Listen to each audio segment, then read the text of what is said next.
আমার এই সাজানো গোছানো ছোট্ট সংসারটা ভেঙে চলে যেতে হবে, সেটা ভাবলে কেন জানি বুকের ভিতরটা মচড়ে ওঠে। আসসালামু আলাইকুম এভরিওয়ান, সবার কি অবস্থা, কেমন আছেন আমার আপু ভাইয়েরা অবশ্যই কিন্তু জানাবেন। আজকে অনেক দিন পরে শরীরটা একটু ভালো লাগতেছিল, ভাবলাম একটা ব্লগ ভিডিও শেয়ার করি। অনেক দিন এই বাসাতে থাকা হয়েছে, কিন্তু এখন আমাকে চলে যেতে হবে, বিদায়ের সময় চলে আসছে। আসলে খুবই কষ্ট করে সাজানো গোছানো একটা সংসার ভেঙে চলে যাওয়া কিন্তু মুখের কথা না। অনেক দিন যাবৎ এই বাসাতে ছিলাম, সুখ দুঃখ সব মিলিয়ে বেশিরভাগে কিন্তু কষ্টের সময় কাটিয়েছি। জানি না নতুন বাসায় গিয়ে আবারও ভালো সময় আসবে কিনা আমার জীবনে। বাড়ি থেকে অনেক কষ্ট করে গাছটা এনে পানিতে লাগিয়েছিলাম, অনেক সুন্দর করে হয়েছে, এখন কেন জানি মরে যাচ্ছে, আসলে বুঝতে পারতেছি না। কত সুন্দর শিকড় এসেছে। তো সন্ধ্যার সময় আজকে বেগুন আলু দিয়ে শুটকি দিয়ে রান্না করব, কারা কারা খান অবশ্যই কিন্তু জানাবেন। তেলের মধ্যে যে শুটকি দিয়ে দিলাম, রসুন দিয়ে দিলাম, আর এই যে ধনিয়ার গুঁড়া দিয়ে ভালো করে হলুদ মরিচ দিলাম। আমি একটু জাল জাল খেতে পছন্দ করি, এখন কেন জানি জাল জাল খাবারটা বেশি ভালো লাগে। মাছ মাংস কোনো কিছু আমি খেতে পারি না। যেসব আপুরা মা হচ্ছেন তারা হয়তো বুঝতে পারবেন, খাওয়া দাওয়ার প্রতি এত অরুচি হয়ে যায় আমার, কেন জানি। আমার প্রথম বাচ্চা হওয়া তো আমি কোনো খাওয়া দাওয়া করতে পারি না, এখন আমার দ্বিতীয় বাচ্চা হবে।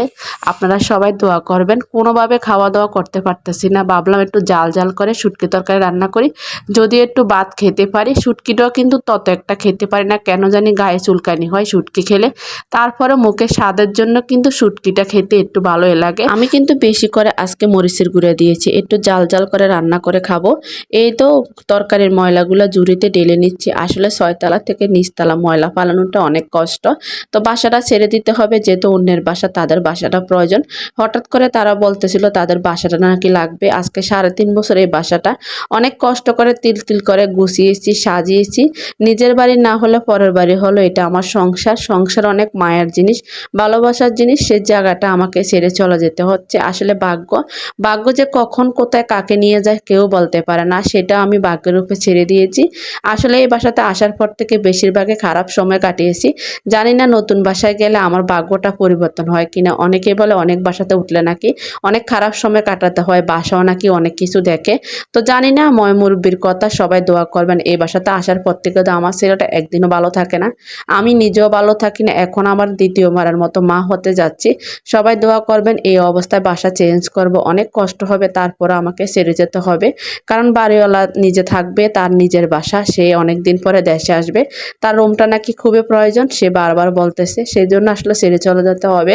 আর এমনি তো কিন্তু বাসাটা ছাড়ার খুবই ইচ্ছে ছিল, যেহেতু বাসাটা আসার পরে এত পরিমাণ অসুস্থ থাকতেছি, একদমই ছেলেটা ভালো থাকে না, সেই জন্য। তো সবাই আমার জন্য দোয়া করবেন, যাতে নতুন বাসায় গিয়ে আপনাদের সাথে ভিডিও শেয়ার করতে পারি।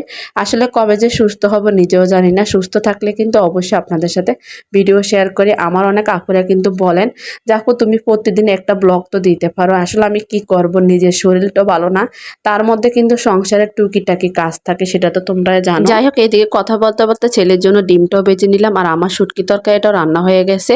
সবাই ভালো থাকো, ভিডিওটা যদি ভালো লাগে অন্ততপক্ষে একটু শেয়ার দিয়ে পাশে থেকো। আল্লাহ হাফেজ সবাইকে, দেখা হবে অন্য কোনো ভিডিওতে অন্য কোনো রান্নাবান্না নিয়ে।